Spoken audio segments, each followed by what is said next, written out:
O livro francês. Introdução. Era o último dia de 1999. Era a primeira vez que não iria passar o Réveillon, o único feriado brasileiro com nome francês, na praia. Então fui para o teatro, que sempre foi onde me sentia em casa.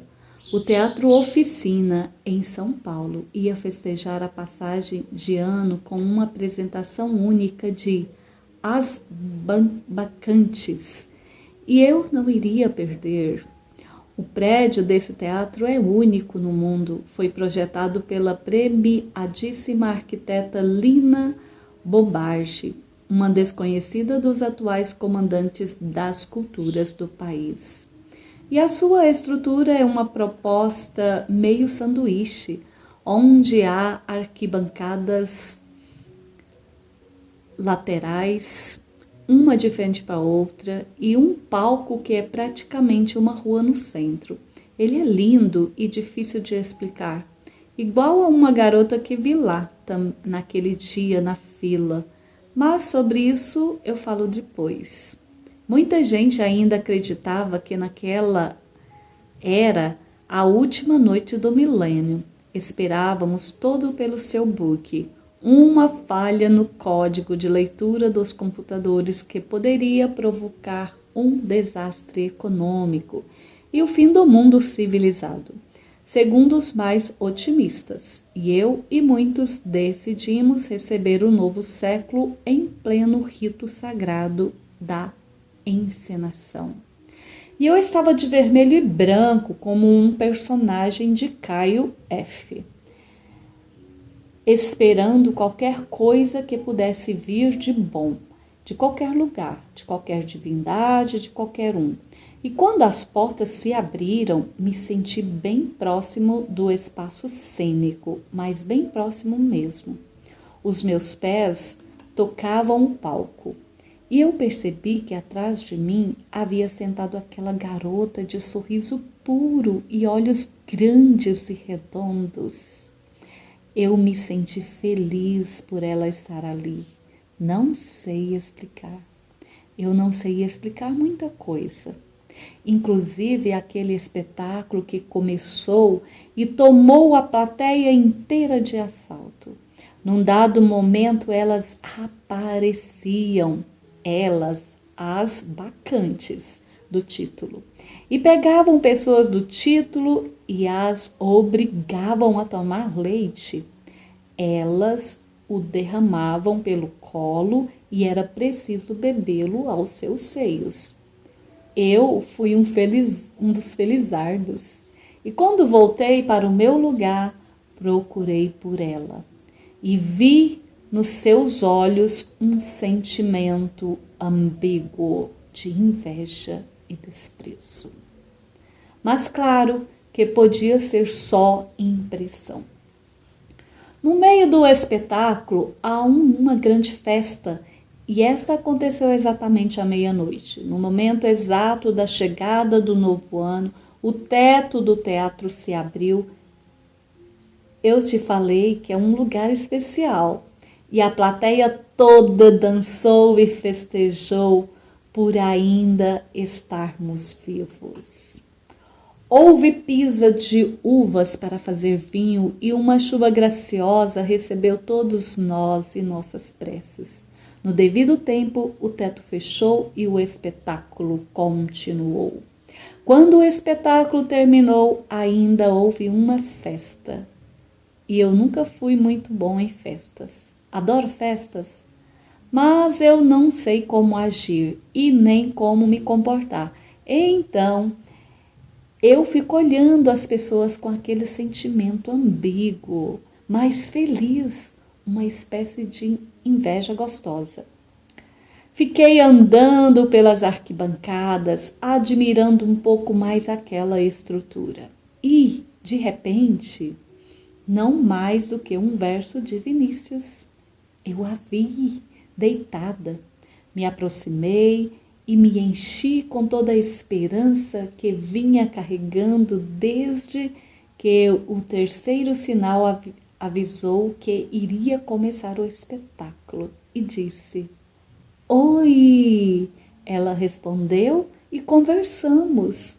Conversamos por horas, ou meses, ou... Eu perdi completamente a noção de tempo, lugar, quem, como. E eu não sei te falar como, mas nos beijamos. E apesar de eu ser assumidamente brega, ainda não consigo achar uma palavra boa o suficiente para descrever aquilo, aquele momento ali com ela.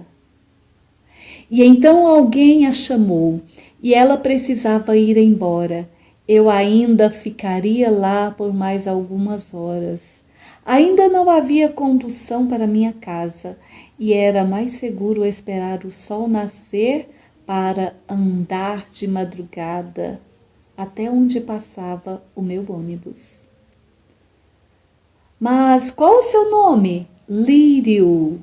E foi nesse momento que nasceu Udo, esse livro que você tem em suas mãos.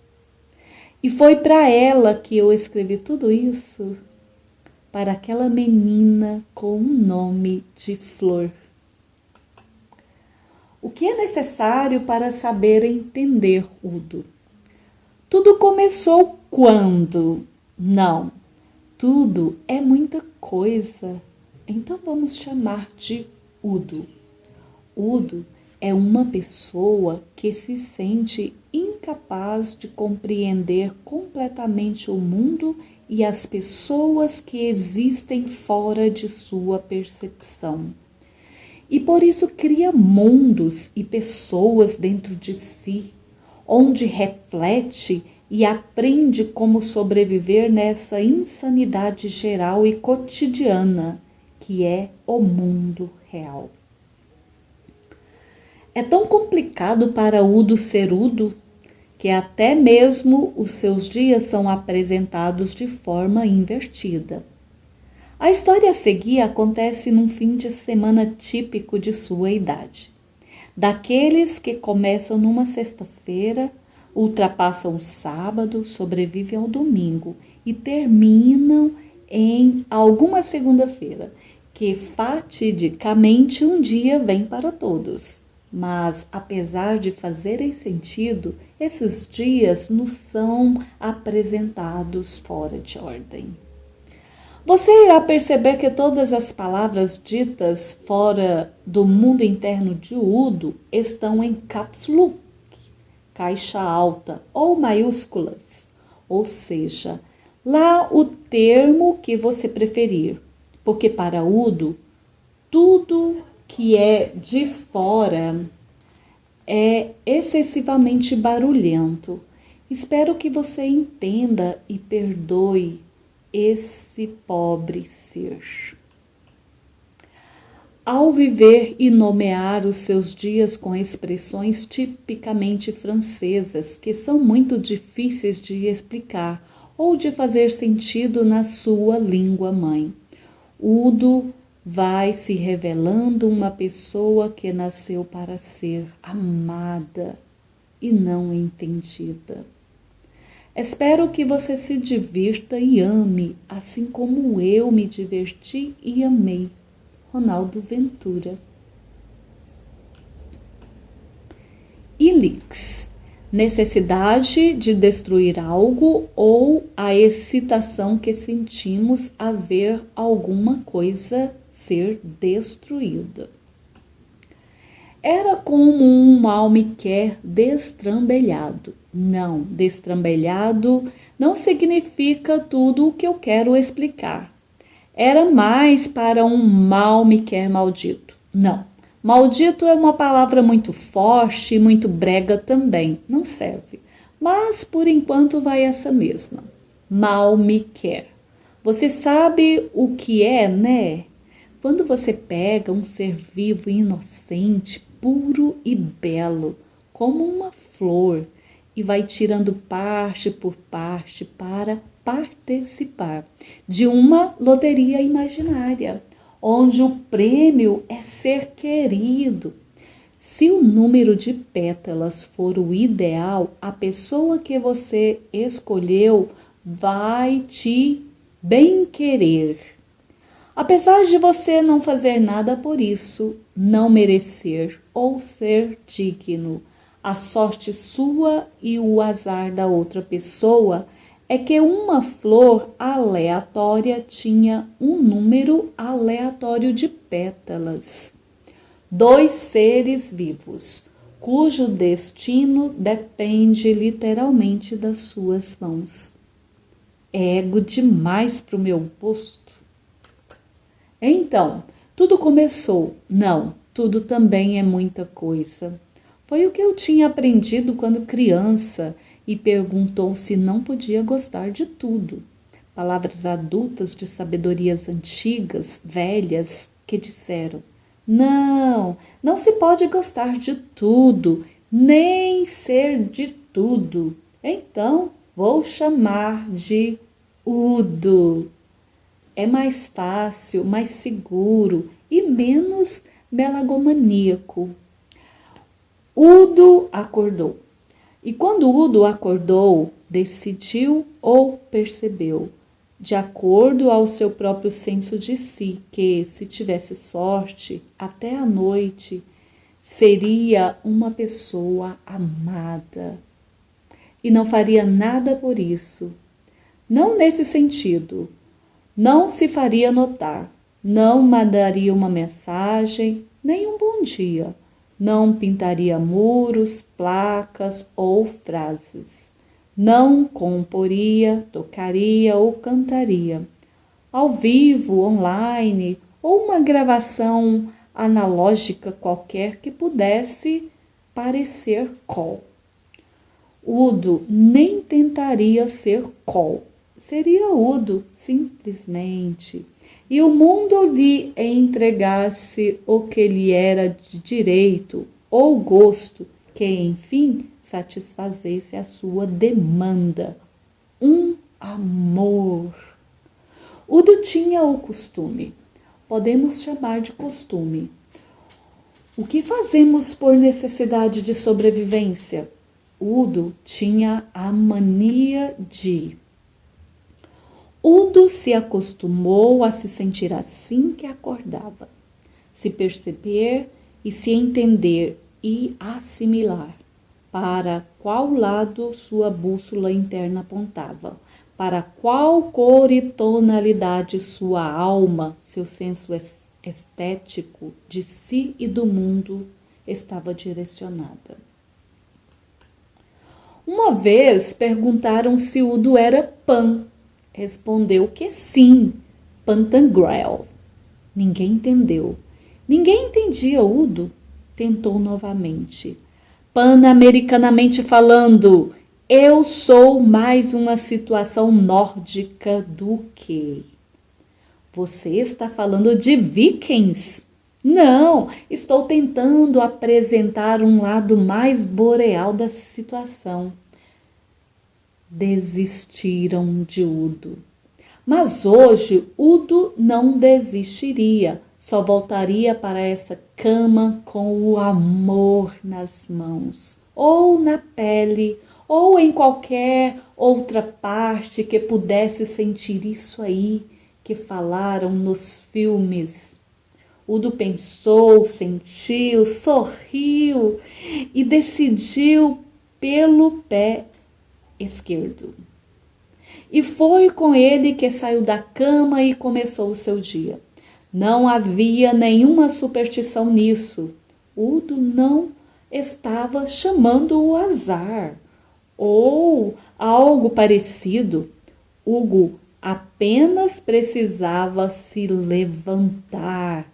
Udo apenas se levantou. Simples assim. Mas assim que pisou no chão e apoiou o seu peso, sentiu uma dor, quase uma torção que lhe fez tentar trocar o pé de apoio. Mas não havia tempo, nem agilidade, nem apoio e nem pé para isso naquele momento. Udo perdeu as forças, o equilíbrio e a chance de ficar na cama por mais tempo sem se odiar mais. Bateu nas coisas, quase se machucou, mas, por sorte, não quebrou nada. Nem a harmonia familiar, pelo que conseguiu perceber do comercial de margarina da vida real que estava passando ali mesmo na sua cozinha. Cozinha dos seus pais, na verdade. Mas isso não importava. Nem todos os fatos são importantes para Udo. Mancando de leve, mas para se poupar do que necessidade mesmo, se aproximou e esperou pela piadinha. Seu pai sempre tinha piadinhas, sempre, e nunca era engraçado, nunca. Que mancada, hein? Era essa que Udo esperava. Em vão. Silêncio total. Udo sentiu uma pequena vontade de bater de leve em um pires apenas para ele despencar da mesa, quebrar e provocar alguma reação nos seus pais, pois, enquanto sua mãe imitava aquelas senhoras de filme americanos do século passado, arrumando, pegando, limpando, preparando algo para o café da manhã, seu pai se distraía lendo, talvez um jornal no celular, se tivesse tempo para pensar nisso. Talvez Udo pensasse: que casal estranho! Estão em épocas diferentes, separados pela delicada linha do tempo. Ok, delicada linha do tempo. Fui eu que pensei. Udo pararia apenas em estranho mesmo, mas apenas se tivesse tempo para pensar, algo que não tinha, pois os fatos estavam se acumulando uns sobre os outros e tudo sobre as costas de Udo. Vamos relembrar. Primeiro, Udo decidiu que até o fim deste dia, ao se deitar na cama à noite, seria uma pessoa amada por alguém. Não sabemos quem e nem sabemos se Udo sabe. Segundo, Udo não sabe sair da cama com o pé esquerdo. Terceiro, às vezes sente dor. Quarto, sua família não está ligando muito para sua presença. Udo decidiu, ou não, pode ter sido um simples atalho. Ato falho. Fazer uma gracinha. Uma de quando era criança e que fazia seus pais rirem como bobos, Udo disse. Bom dia, família Umbiga! Imitando os gestos de uma criança, imitando um palhaço, ou melhor, imitando os gestos que ele fazia quando era criança, quando tentava imitar o palhaço que viram numa festa da qual ninguém se lembrava. Tentando dizer, bom dia, família unida, na época, quando Udo era criança e uma coisinha fofa, era algo adorável. Bem, estamos falando de uma época que Udo se sentiu uma pessoa querida. Uma época entre os inexistentes avental e vestido rodado de bolinhas de sua mãe. E a inteligência meio burra artificial sendo atualizada do seu pai. Resumindo, o que era para ser bonitinho pareceu ironia. Sua mãe largou qualquer coisa na pia e saiu da cozinha. Seu pai resmungou, mexendo numa tela de vidro. Podia ser um resmungo para qualquer um que estivesse ou não naquela cozinha. Podia ser um resmungo para o mundo. Udo achou uma ótima palavra e ainda rimava com seu nome. Mas, por segurança e pela falta de piadas, achou prudente guardar para um momento melhor. Um momento melhor. Udo ainda vai se deitar um dia e de repente perceber que até aquele instante o tal do momento melhor ainda não apareceu.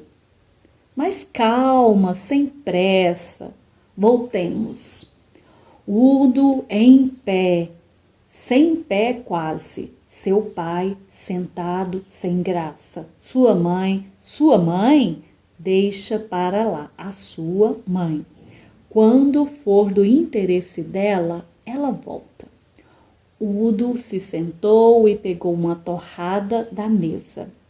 Poderia pegar geleia, manteiga, margarina, cream cheese, Nutella, pasta de amendoim, óleo de motor, poderia pegar qualquer coisa que estivesse no seu alcance, mas nada disso existia no momento.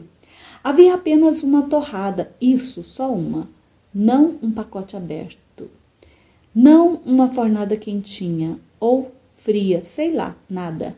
Apenas uma torrada em cima da mesa, apenas uma. E a extensão do corpo de Udo, que ele costumava chamar de braço, que deitava em uma mão, que terminava em uma mão, que possuía apêndices articulados, os quais nomeava publicamente de dedos, foi direcionada até essa única da espécie. A tocou com todas as extremidades, também conhecidas como ponta dos dedos. Ai, ai. Udo é de uma criatividade ímpar e ele assegurou, demonstrando domínio e maestria de movimentos ao recolhê-la do seu estado inercial. E aproximou do orifício facial chamado de boca, repleta de fragmentos ósseos chamados dentes, e mordeu. E então uma voz preencheu todo o espaço-tempo ali, naquele ambiente e ali, naquela hora. O que foi que você fez? Udo poderia ter descrito toda a movimentação complexa da mesma forma que eu fiz ali em cima. Seria divertido. Faça isso em casa, para você ver o quão desagradáveis serão as expressões faciais dos seus interlocutores. Mas Udo não pensou nisso. Sua inteligência ou ingenuidade mesmo conseguiu promover apenas a seguinte expressão: Que? Você comeu a minha torrada? Não sei. Eu só mordi uma torrada. Ainda não comi. E não sei se era a sua. Se você não sabe de quem é, por que pegou? Udo não sabia o que responder. Eu não sei o que responder. Típico.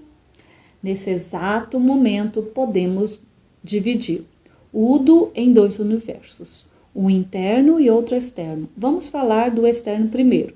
Aquilo que foi visto, ouvido, sentido e tals. Udo viu torrada. Udo pegou torrada. Udo mordeu torrada. Udo falou qualquer coisa. Udo ouviu alguma coisa.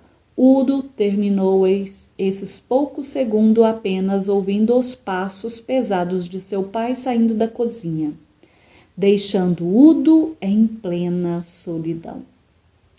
Agora no universo interno de Udo. Tá, que? Oi, que? Suspiro. Talvez eu devesse explicar melhor isso, mas não preciso. O importante é saber que Udo estava só. novamente. E já era o segundo cômodo da casa em que isso acontecia hoje. E o dia ainda nem tinha começado direito. Claro, começou esquerdo. Tum, dum, tis. O importante é saber que Udo tinha um gosto amargo na boca, devido à mistura de saliva, trigo, transgênicos em geral e algo entre angústia e mágoa.